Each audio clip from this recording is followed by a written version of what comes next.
This is Beer 30 Sports O'Clock.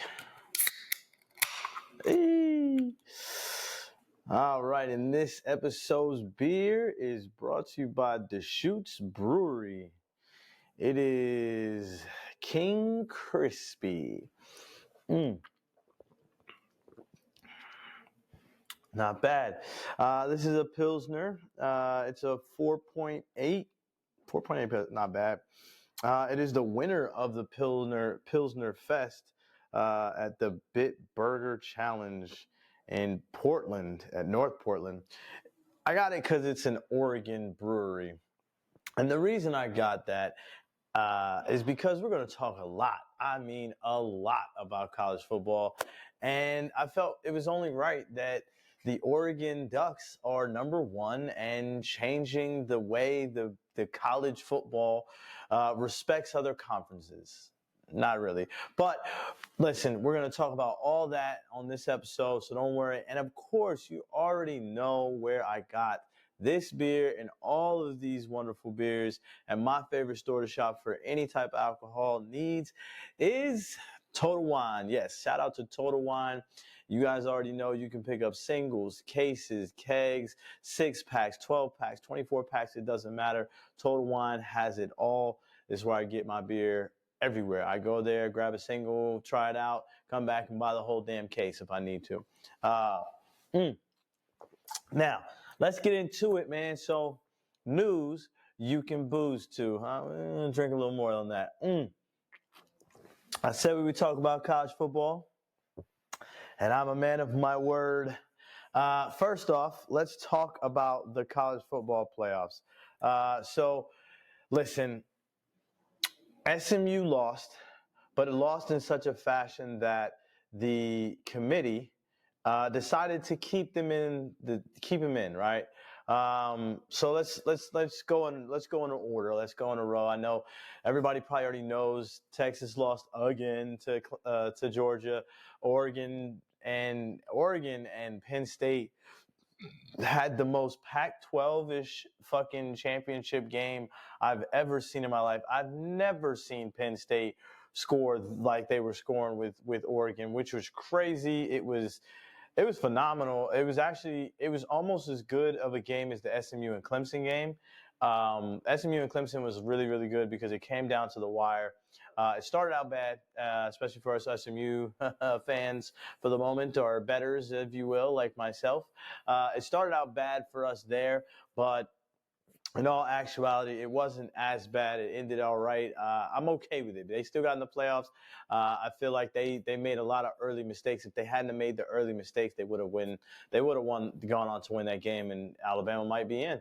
But anyway, we're gonna go to first round. So how the college football playoffs work is that 5, 6, 7, and 8 are all at home versus 12, 11, 9, and 10.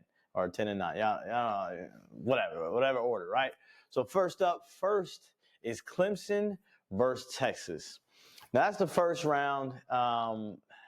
It's very interesting because the bye, or the person that they have to see, is going to be Arizona State, who won the Big 12, who shocked the world and has been playing some fucking fiery underdog fucking football. Their running back, Scottabone, whatever his name is, he's talking about he should be in the Heisman races. They've been sleeping on him.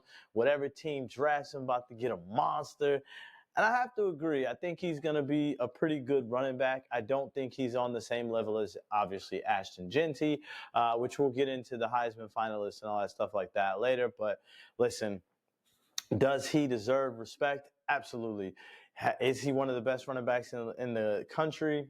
It's arguable. He's probably top 10 as far as stats and as far as running this year. Yeah, he's probably top 10, and he was overlooked by everybody, including me. So I'm, cheers to him for acknowledging that and being an absolute fucking monster. Now let's go on to the next game. So this, to me, is the best first round game of the matches. Like, this is going to put everybody and their fucking dumbass arguments about the SEC being better than these or being in their own league and blah, blah, blah, blah, blah. Forget all that. Ohio State at home versus Tennessee. Tennessee, quiet as kept, was pretty good in the SEC. Yeah, they had some missteps, things like that. Everybody did. But they literally gave everybody problems. So for me, this game is the most, I think, even matched or even, whatever the case may be. And whoever wins that game has got to go face Oregon. What a fucking bracket. What? That is some bullshit. If I was Oregon, I'd be mad. Give me Arizona State's section. I went undefeated, and you put me up against the toughest two teams in the country in the playoffs right now. So it is what it is. Oregon, they're big boys. They already beat Ohio State. They can handle it. But if Tennessee gets in, it's going to be very interesting. So I look forward to that matchup, probably out of all the matchups. Now, I have a favorite matchup, and that's this next one. SMU at Penn State. Now, Penn State has shown flashes like they did in the Big Ten game, championship game, with some offense. So I'm just really wondering which Penn State are we going to see? Because there's the run, knock, drag out, keep it close, Big Ten, snow football, blah, blah, blah. And then there's the Big Ten championship where we can score 30, 40 points. Like, we don't know which Penn State we're going to get. And it's going to be at Penn State. So SMU, I don't think has ever played at Penn State. And this new SMU has definitely not played at Penn State. So I think that it's going to get very, very, very, very, very interesting. This is probably like the second tier as far as like interesting game because of the style of play. You know what I'm saying? So like, I think like SMU, hopefully they learn their lesson from that ACC championship and they actually get it together and they fucking figure it out because they have been phenomenal as far as like defense and everything like that goes. Shout out to the defense heavy. They have been getting it done. Their offense sometimes looks shaky, so we'll see. I don't know. Penn State, we'll do the looks and the picks here in the next couple days. Don't worry. For those of you who want to know who I'm betting with and who I'm going with this for this week for college football, I'm doing a whole college football playoff episode. Don't you fucking worry about it. But anyway, next piece of the bracket. Oh, by the way, whoever wins that has to go play Boise State. And got to go see one of the Heisman finalists, Ashton Genty. Listen, man, when I tell you that is probably going to be one of the weirder, I hope that Boise State and Oregon face each other again, because even though I don't know, they have to actually get to the championship looking at it. So whatever.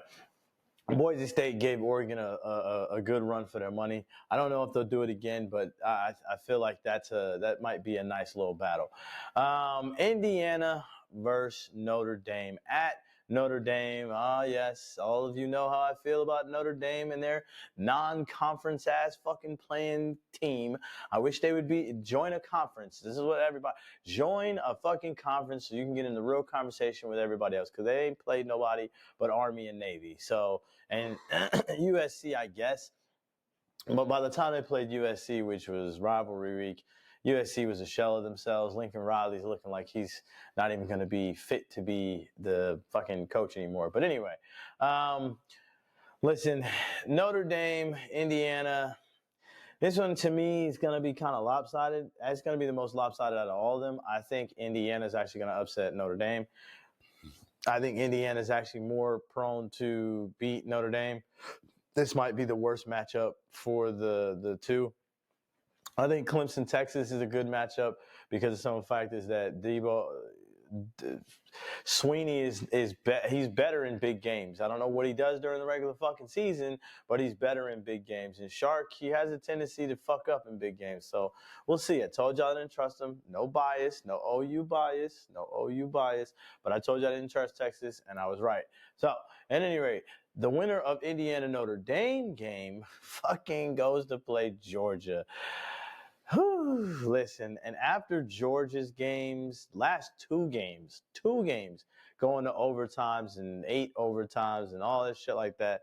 Listen, I don't know. That bracket is kind of tricky. It could be very tricky on that one. So, but you guys tell me, who do you think has the better shot to get to the national championship? Is it Arizona State? Is it the Texas, Clemson, Arizona State side of the bracket? Is the Oregon, Tennessee, Ohio State side of the bracket? SMU, Penn State, Boise State side of the bracket? Or is it Indiana, Notre Dame, and Georgia side of the bracket? Me personally, I'm going the Arizona State route. Arizona State is good. I don't think they're that good, and they haven't been here before now. But you can't sleep on them. They've been putting people to they've been slept on all year, and they've been putting people to fucking bed. So listen, don't sleep on them. All right, so the big outrage everybody had was Alabama did not make it. Miami did not make it. And everybody was all upset about it and things like that. Listen, I won't get too deep into it right now, but basically, when you're in, you lost 2 bad games, 1 to your little brother Vandy, and 2 to the newcomer of your SEC, which was Oklahoma. And as a Sooner realist, we were not that good. OU was absolutely bad, and they barely made it to a fucking bowl game. So how do you get absolutely dismantled and blown out by them, right? Well, that was what the last thing that they saw in fucking the committee was that you guys got absolutely dismantled and look like children versus Oklahoma, who has looked like children along the entire SEC. Yeah. So I'm not mad at it. I don't think that Alabama was robbed. I think Alabama had too many losses. Handle your business. Don't lose. You're in. What the fuck? I mean, 1 or 2 losses, cool. Vandy slip up, cool. It happened early, and Vandy ain't really been crazy. They've been fighting, putting up a pretty good fight for everybody. But you lose to Oklahoma, it was kind of like the nail in the coffin, and your season was over. Miami, same thing. You lost to Syracuse. The last thing we saw was you motherfuckers lost to Syracuse. Like, come on, man. That you have no argument in the fight. I don't even understand why they're upset in Miami. Miami blew it, But listen, both of those colleges now know that their programs are going in the right direction, and I hope that they go to bowl games and play. I've seen social media posts that Cam Moore said he's going to play. We'll see. I don't know. I hope so. I hope they do what they're supposed to do in the bowl, but whatever. Now, baseball has made headlines this week. And first of all, let's start small and work our way the fuck up, okay? So first off, let's talk about Nathan Uvalde is going to re-sign with the motherfucking Rangers for another 3 years. Shout out to them. That is their guy. Shout out to them. I don't know the numbers exactly, but I just seen it come across the wire that he's agreed to a 3-year deal. Then Max Fried gets $218 million from the Yankees for 8 years. Pitching looking better, which was the weakest point of the Yankees. So that's a good look. But you're probably saying to yourself, well, wait, they signed Max Fried? Does that mean that they got Soto? No. Soto signed with the motherfucking Mets. And I'm livid. The Yankees are livid. The Yankee fans out there are livid. And just this is how we all fucking feel. Hey, Juan Soto, I got 2 words for you. Fuck you. That's right. Fuck you and the horse you rode in on. And the cavalry behind you. That's right, motherfucker. Yeah, I'm taking it personal. We gave you our love. We gave you our fucking heart and soul. It wasn't enough. You turned your cap around after the World Series. I saw that fucking move. 700 million, 730. Yeah, it wasn't enough. It wasn't enough. Guaranteed years, it wasn't enough. You don't even choose the Dodgers. You don't even choose the Dodgers. You go off Broadway to the Mets. You don't want to be on Broadway? And you don't want to be Judge's guy? You don't want to be Judge's partner? Oh, that's right, Judge. Now it's your team. That's it. Let's stick it up his fucking ass. That's right. Let's go out. Let's get Burns, Fried, Bregman. Let's fucking Teoscar. I don't give a fuck. Now we're not fucking around. Take those fucking grungy, whatever those fucking, those stupid Mets. Fuck them. That is how we all fucking feel. Fuck the Mets. It has always been fuck the Mets. And as a Yankees fan, it fucking pisses me off that we lost to the Mets technically in the offseason because we didn't sign our guy. We wanted to sign Soto and help get our pitching better. We got our pitching better, but we fucking lost Soto. As a New Yorker, it fucking aggravates me it's so fucking painful. Listen though, $765 million for 15 years. This feels like a Bobby Bonilla deal all over again.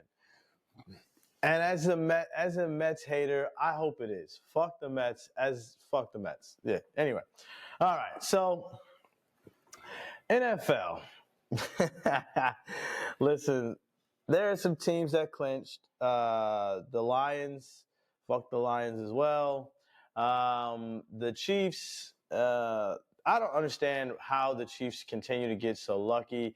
The doink that we all heard on Sunday night, it is just they just get so fucking lucky, and it aggravates the shit out of me. I don't feel like this team is going to be far in the playoffs. I feel like their luck is going to run out, but I don't know what the fuck to do about it. Like, it is stupid. It is beyond stupid, but I don't know. Listen, the Chiefs are the Chiefs. We can never take Patrick Mahomes out of the equation. It just is what it is. But that defense, that special teams, they just have been figuring it out, winning different fucking ways, little 1-point game wins. I mean, one score wins. It's just, fuck you. The Chiefs, we don't want to see a three-peat from them. I can be honest. Almost every NFL fan, except for the Chiefs fans out there, do not want to see a fucking three-peat. And I guarantee it. Nobody wants to see a three-peat, and I know it. Like, I can guarantee nobody wants to see a three-peat. But anyway, also there were some teams that did not clinch, that actually clinched the couch, is what I would like to say. And one of them was on Monday night. Winner. And the game turned on the block punt by Nick Vigil. Parsons is beside himself. Vigil gets the block punt, but Amani Oruwariye. Listen, the Cowboys just find different ways to fucking lose. Like, this game was actually way more of a battle than I thought. I had Joe Burrow less yardage than he actually had. Joe Burrow, man, for fuck's sake, if he should be in the MVP conversation along with Josh Allen and Lamar Jackson, he is having an outstanding year. But this was not even on the defense. This was simply on the special teams, and I get it. It's a rule that actually kind of doesn't make a lot of sense, but kind of does. So they should know these rules, and it's the most Cowboy-esque thing that could have happened. The Cowboys simply are not a team that practices those one-off situations, and it shows on the field on a regular occasion, and this just so happened to be one of those occasions. Listen, they played good. Cooper Rush played good. It's so funny to me how they dumb down the playbook for Cooper Rush, and they don't do the same thing for motherfucking Dak. They make Dak like try to be some super fucking hero, and they make Cooper Rush the dumbest dumbed down playbook, and they actually play better sometimes with that playbook. But for some odd reason, hey, listen, fuck it. I'm not a coach. Mike McCarthy won't be a coach for very long. After this season, it's probably a wrap for him. But hey, it is what it is. Speaking of coaches, though, everybody thought, Bill Belichick is coming back to the NFL. He's going to take a season off and blah, blah, blah, and all that good stuff. Just saw that he agreed to come be the coach of UNC. UNC has a type, bro. Like, I know I wasn't supposed to be talking about college football no more, but what the fuck? Why is UNC continue to buy and get the old guy in there? The old guy didn't work. Mac didn't work. It didn't work. Why are we still getting the old disgruntled guy to be the coach? I'm sorry. Maybe it's because he has a young girlfriend. I don't fucking know. I'm not mad at him, but I'm just thinking in my head, why would UNC go and do this? I don't understand. You need a younger guy to get in there and talk to the younger generation. Bill, I don't know. I mean, he's one of the greatest coaches out there. He wasn't shit without Tom. But listen, I don't know, man. It's just very, very, very, very fucking weird. So I'm sorry I got sidetracked. But yeah, Bills lose to the Rams in the highest scoring game I think we've had in like the NFL history or some shit like that. Like this, the Rams quietly are putting together a season where they can not only get in the playoffs, but make a fucking run in the playoffs. They might have a chance to win the NFC West. We were writing them off. They are now over 500 and have a shot to win the NFC West with Packers going into fucking Seattle next week. I am so looking forward to that game because right now as it sits, which, we don't, honestly, we could lose out. We're still in the same seed. The other seeds basically are what, playing each other for because the NFC North, we're not going to win it. Unfortunately, we swept out for the fucking Lions on Thursday. Fuck the Lions. But yeah, like it's been a very good season for the NFC North, but the NFC West side quietly is having a fucking battle. Like the Niners are not out of it yet. You know what I mean? I mean, kind of out of it, but they're not all the way out of it yet. So I just feel like the Cardinals. I don't know what the Cardinals are doing. They're kind of sliding down the shit. They're kind of sliding down the toilet bowl right now. I just don't really. I don't know. But the Seahawks have to keep winning. If they are, if they don't win, and they don't continue to win, they could lose the West in the next 2 to 3 weeks. And it is super serious because they have a tougher schedule, I think, than the Rams do remaining. And the Rams are healthy right now. They're clicking at the right time. Puka Nacua is a fucking beast. Listen, Sean McVay, you just can't count him out. Those were really the only clinches that happened, the Chiefs and the motherfucking Lions. But there were some other teams that won in pitiful fashion, the Eagles in Carolina. Apparently there's some beef going on with Jalen Hurts and AJ Brown. And listen, I don't really get into the hype, all that beef shit. God, it's a very testosterone, emotionally filled fucking game. And when I tell you that the Eagles are the most unhinged franchise there is out there, but they just find ways to continue to win. Sirianni is a fucking douche, and he has a douchey-ass locker room. Jalen Hurts is a good dude, apparently, but, AJ Brown doesn't like how he's being used. He basically, one play, was fucking running like a 60-yard dash, and they didn't even fucking look in his direction, and he was wide open. I get it. I understand frustration.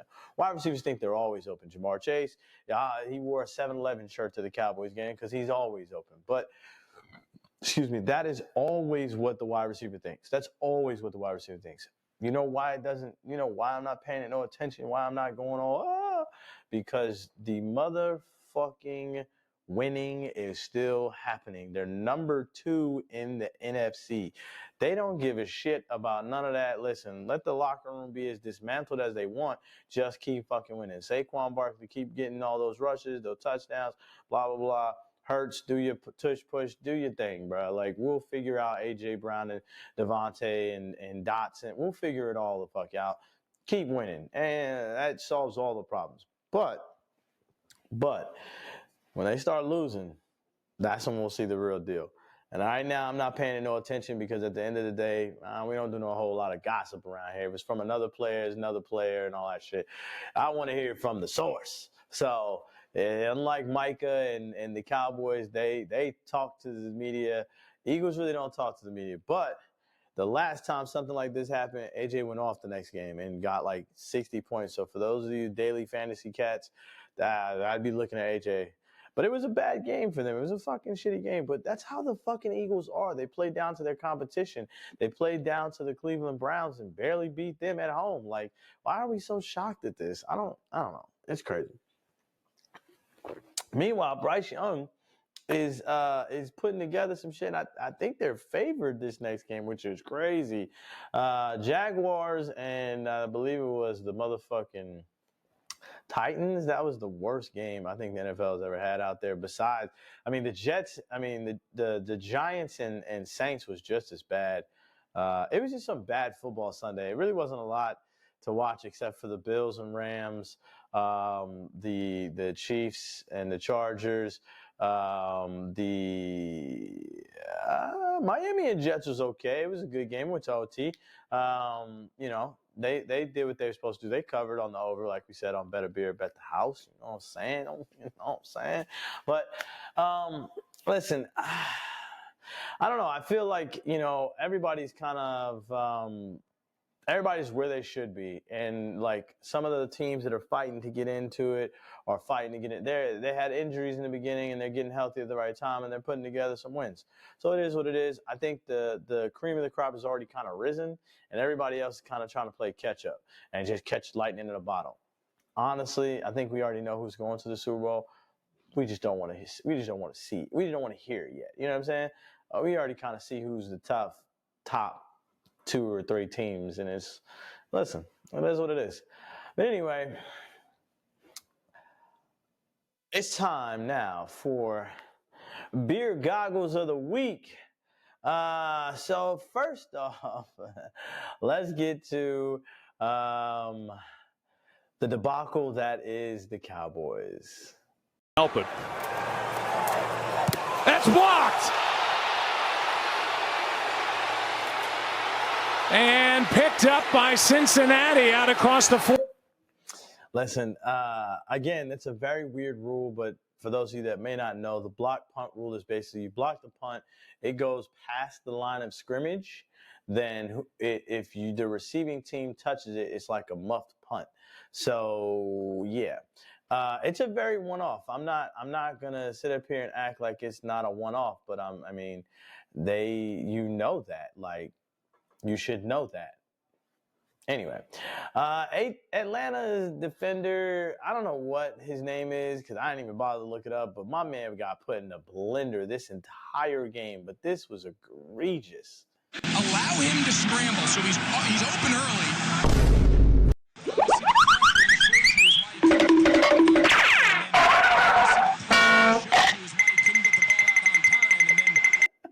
The sound effects make it so much worse.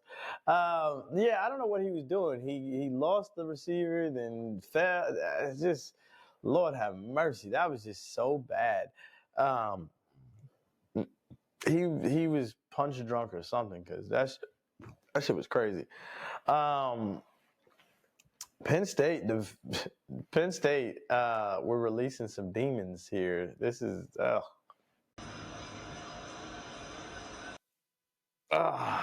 that's hard to watch. My man straight up threw up, and I get it. Oregon was running this fast-paced fucking offense and had them motherfuckers. They put them in a blender too. So listen, I get it. Tap your helmet, bro. Tap your fucking helmet. Get off the field, dog. That's crazy. And Tulane played Army this week. And I don't know what the fuck the kicker was doing. He's made them both. Long of 44. This is a 37-yarder, and some issues with the snap. Ball on the ground, and Army is going to take over on downs. Ethan Hudak, the long snapper. Bryce Bush, the holder. And Durkin hesitated. He didn't like the hold, and he didn't even try to kick.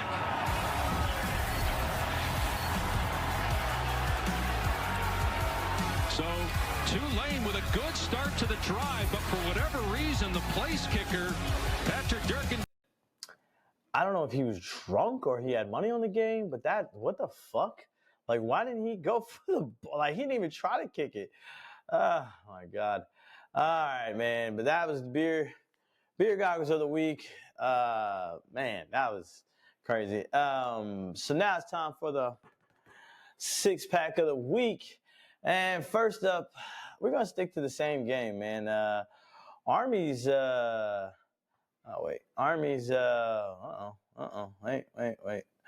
Army's kicker had a hell of a game, but this topped it off.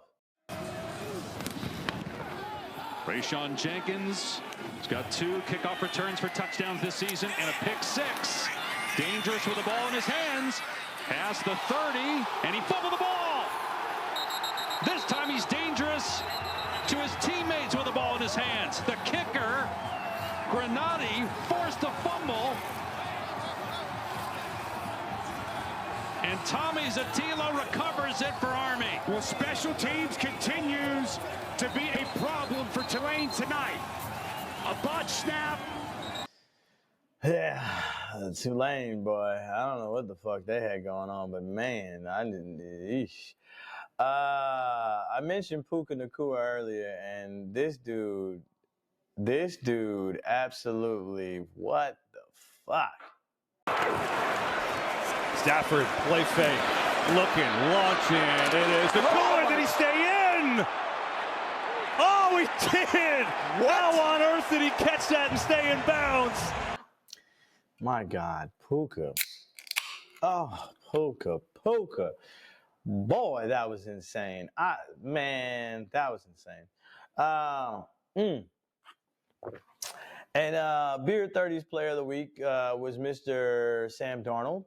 But Sam was on fucking fire this game. And it was 5 touchdowns, 300-something yards. I mean, the man only had 6 incompletions. Man, bro, and this was one of them, but listen, this. I'm glad they sat you down because you looked like you needed it, son. Darnold given time. Arm was hit as he let it go. Addison adjusted and finds himself for the touchdown. 49 yards. The Vikings in the end zone. Addison also had 3 touchdowns. That secondary was getting scorched, man. Scorched. But yeah, listen, I don't know. They looked fucking amazing. But yeah, so then honorable mention on Player of the Week, Beer 30 Player of the Week, was Mr. Josh motherfucking Allen. Listen, I wanted to put him in. I'm not gonna lie, it was very close, but he lost, and on top of that, he lost. I don't know. It was hard not, as a quarterback, it's hard to say, it was very slim. I'll say that. Anyway, fuck all that. Josh Allen, man, this throw is just absolutely amazing. So much longer in this game, and now it's Josh Allen standing in. Let one rip going deep. Shakir hangs on. Down. That was a fucking dime. I mean, dime. And he just looked great all fucking game. Like I said, it was very hard for me not to put him in as Player of the Week because of the fact, he had 6 touchdowns, so he had more, but his passing yards weren't up there, and all combined, he didn't have as many yards as motherfucking Sam Darnold. I'm just saying. More touchdowns, yes, and then it was a loss. So those are my 2 deciding factors. But anyway, Chase Brown. Chase motherfucking Brown. It televises at night. Agree. Here's Brown down the sideline, and we'll have to wait.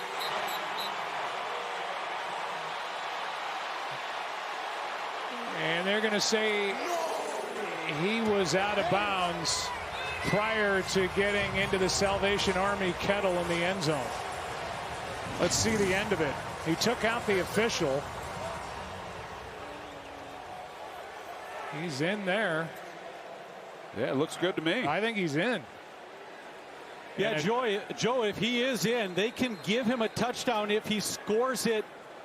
If he scores with taking less than 2 steps, and it looks to me like he does, I think they might make this a touchdown. What the fuck? What do you mean? He was in bounds. This is basically what he was trying to say there. But yes, he scored the touchdown. He was walking on a tightrope, and really not walking. He was fucking tiptoeing. It was crazy. And last but not least, Mr. Etienne. So the reason that this is on here, because Beck got injured during that Georgia-Texas game, and he came in for this last play to win the fucking game, and you knew what was going to happen. They knew what was going to happen and couldn't stop it. ETN in the I formation. They hand it to him. Touchdown! Georgia are SEC champions! As every dog.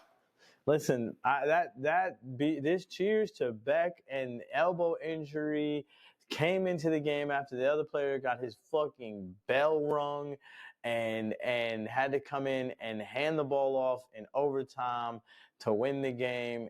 Cheers to Etienne for fucking continuing to be a monster, top 5 running back in the college football world.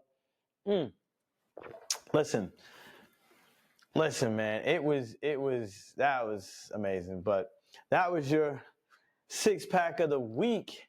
And now it's time for the conversations at the keg. And I told y'all we were going to talk about the playoffs and the college playoff system and the SEC and ACC and the Big Ten and blah, blah, blah, blah, blah. Look, man, we all get a lot of our sports stuff from ESPN. And they are the worldwide sports leader. That's just what they are. Nobody's taking that away from them, right? Nobody's taking that away. What I will say, though, is that, like, we need to stop with this SEC is just leaps and bounds above everybody else, because it's not 100% true. It used to be true before the transfer portal, before the NIL deals, before everything changed.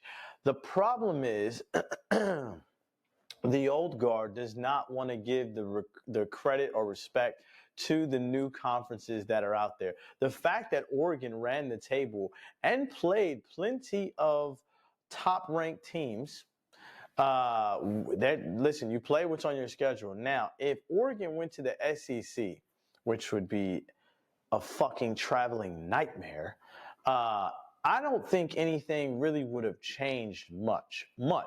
They may have lost 1, maybe 2 games because they just don't know the teams in the SEC. But Big Ten and Oregon have been playing each other on one-offs and things like that for some years, whether it be playoffs, whether it be bowls, whether it be whatever. Oregon has always been a pretty good college football team. Penn State, same thing. Michigan's, the Ohio States. Like, I feel like we just kind of said, oh, these guys aren't any good. But you lost to Oklahoma. You lost to Vandy. Like, I don't understand what the surprise or outrage. And I want to play something for you here that kind of just is, you see what I'm talking about. Multiple losses in this conference, and you kind of tricked me into it. It's why it's just different. It's just totally different. And these comparisons of other conferences and ACC and Big 12, I mean, it's just like, you might as well be in different leagues, not conferences, different leagues. Like, here's the NFL, here's the SEC, here's those. Listen, Lane Kiffin is delusional as fuck. I'm sorry. The NFL and the SEC, come on, stop, man. Like, yes, the SEC has been tougher. In previous years, SEC has been absolutely fucking tougher. There's no denying that. When you had the Sabans, who we respect a lot more than Lane, when you had you still have the Georgias. Even if I don't like how Kirby Smart coaches, he's a good coach and they're a good program. And then there's the Texas, that jumped in. But hell, they're complaining about Texas and their strength of schedule. Look, man, I'm just saying, there are top 3 or 4. It's top heavy in the college football world.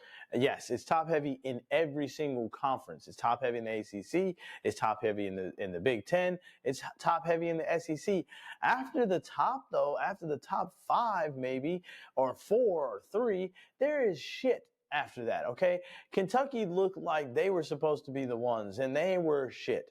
Now, granted, as a bettor, they were actually pretty good on the spread. So is Illinois, but do we really consider, should Illinois be in the fucking playoffs? No, I'm not upset about Illinois not getting in the playoffs. I feel like Illinois had a bunch of bad losses, but Illinois was great to bet with because they covered the spread. And I feel like we trick ourselves into this thing with the SEC, like they're the big brothers and we're the little brothers. No, Big 12, Big 10, ACC, and the SEC all have young men that are fucking dogs, okay? And with the transfer portal being the way it is, hell, I just saw like Duke's quarterback hit the transfer portal.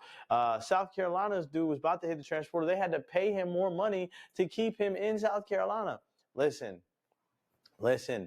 The college football world has changed. And unfortunately, some of the ESPN pundits and some of the other people who have retired from Alabama, they just can't let it go. They can't let it go. Well, I think one of the things that I've mentioned, throughout this football season is if we don't take strength of schedule into consideration, is there any benefit to scheduling really good teams in the future? Like, here at Alabama, we're supposed to play Notre Dame, Ohio State, Wisconsin, Florida State in the future outside the league. Well, those are great games for fans to see, and that's what I think we should be doing. In college football is creating more good inventory for great games that people are interested in. But do you enhance people wanting to do that, where what's the athletic director going to do? He may go cancel all those games now, knowing that the SEC is tough enough. But at the same time, I do think the best teams are in the playoff, which I think is most important. And no coach should have any complaint about what his circumstance is relative to getting in the playoffs or out of the playoffs, because they all controlled their own destiny and they all had opportunities, and they had some flaws and bad losses that contributed to their circumstance. So this could be a learning lesson for each and every team and every individual on those teams. Listen, I love Saban on TV, but he's an SEC Alabama pundit. He is basically a big ass. He might as well be a fucking booster at this point. But listen, is he right? Is he right about, he was right on the second half of that, because he had to correct himself, because he sounded like an Alabama alum at the end of that first statement. But my thing is, the thing that he's complaining about is irrelevant. They're out of fucking conference games where Mercer, Maine. We're not talking about tough games outside of the conference. You lost to Vandy. You lost to Oklahoma, who, by the way, is now in your conference. You lost to fucking Texas. Those are your 3 losses. Unfortunately, handle your business and you won't have these fucking problems. I get it, Alabama. Y'all ain't used to the fucking bottom. Y'all ain't used to being out of the conversation in the playoffs or the bowls that matter and things like that. Y'all ain't used to playing in the Reliance or Reliquence Bowl, whatever the fuck it is. But now you're in it. The playing field is evening the fuck out. Either get with the program or move the fuck on to the NFL or whatever the case may, or to move to basketball, okay?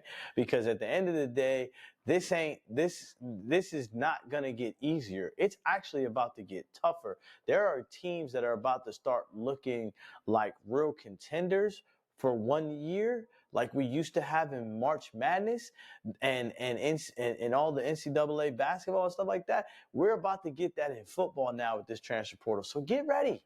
Get ready here, old guard, okay? So all I'm going to tell you, though, is the college football playoff system is working.